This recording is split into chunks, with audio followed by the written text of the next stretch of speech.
لیکن حقیقت یہ ہے کہ امریکہ نے جو ڈیمانڈ کی ہے وہ پاکستان میں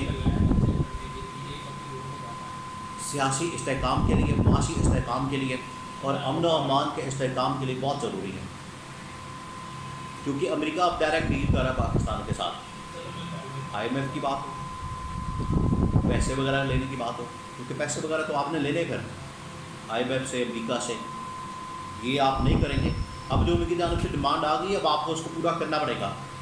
یہ نہیں ہو سکتا اب آپ اسے جان نہیں چھڑا سکتے، اب آپ اسے بھاگ نہیں سکتے۔ آپ کو اس کی تحقیقات کرنی پڑے گی، دودھ کا دودھ پانی کا پانی کرنا پڑے گا، عوام کے سامنے حقائق رکھنے پڑیں گے، اور صرف عوام کے سامنے نہیں، اب عالمی طاقتوں کے سامنے بھی آپ کو بریفنگ دینی پڑے گی۔ اب چاہیں پھر جا کے عالمی سطح پر معاملات طے کر لیں، ان کے ساتھ بات کر لیں، ان کے ساتھ ڈیل کر لیں۔ اگر وہ آپ کے ساتھ ڈیل کر لیں گے پھر آپ کر لیں، لیکن ان حالات کے اندر تو ڈیل نہیں وہ کرے گی آپ کے ساتھ، کیونکہ انہوں نے بڑا کلیئر میسج دیا ہے دو ٹوک انداز میں کہ آپ کے ساتھ کسی قسم کی ڈیل نہیں ہوگی جب تک کہ اس معاملے پر تحقیقات نہ ہو جائے۔ اب فارن آفس نے اس کے اوپر رد عمل دیا، فارن آفس کی جانب سے وہی حصہ پٹا سا، کوئی کہانی، وہی دوبارہ فارن آفس نے کہا، یہ میرے پاس موجود ہے ان کا رد عمل، ان کی پریس اسٹیٹمنٹ، پریس ریلیز کہ جی وہ امریکہ ہمارے معاملات کے اندر مداخلت نہ کرے، پاکستان میں جو انتخابات ہوئے وہ ٹھیک ہوئے، اس کے نتیجے میں گورنمنٹ بنی ہے، تو وہی رونا دھونا۔ لیکن اس کو نہیں مانا جائے گا، اس کو ایکسیپٹ نہیں کیا جائے گا۔ ڈپلومیٹک جو سکسیس ہے، میں نے جو ان سے بات کی ہے، میں نے جو ان سے اس حوالے سے گفتگو کی ہے، بڑے اہم ترین نکات انہوں نے بتایا۔ پہلی بات یہ ہے، دو تین پوائنٹس ہیں میں آپ کے ساتھ شیئر کرتا ہوں کہ اب ڈپلومیٹک لیول پر، سفارتی سطح کے اوپر بھی پاکستان کے انتخابات کے اوپر اور اس کے نتیجے میں آنے والی گورنمنٹ کے اوپر، اس کی کریڈیبلٹی کے اوپر سوالیہ نشان لگ گیا،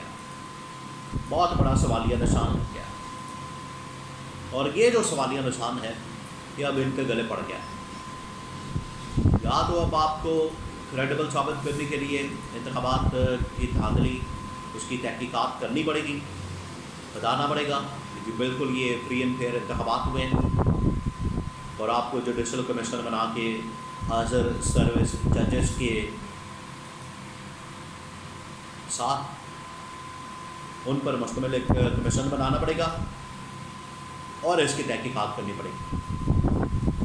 ورنہ اس کی کریڈیبلٹی، انتخابات اور اس کے نتیجے میں آنے والی گورنمنٹ جو اس وقت شہباز شریف کی گورنمنٹ ہے، اس کی کریڈیبلٹی کے اوپر بہت بڑا کویسچن مارک لگ گیا۔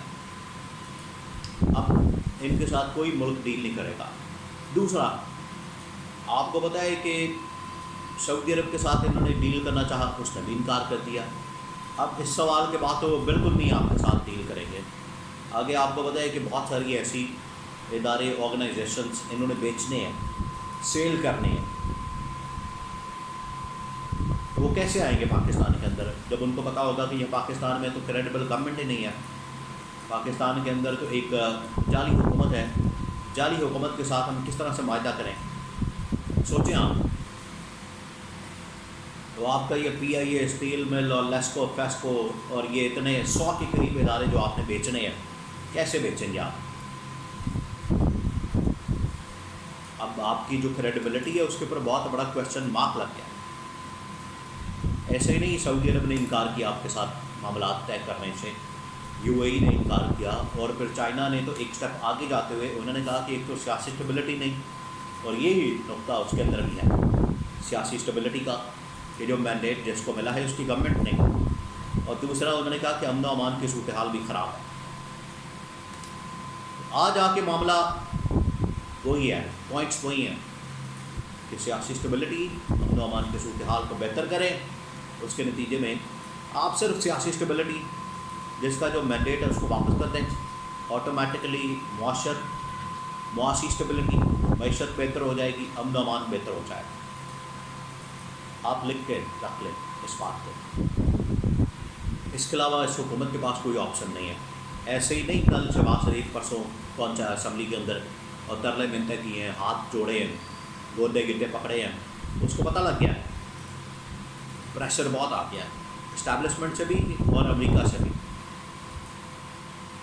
اب یہ اس ڈیمانڈ سے، اس مطالبے سے اپنی جان نہیں چھڑا سکیں گے، ان کو ہر حال میں تحقیقات کرنی پڑے گی۔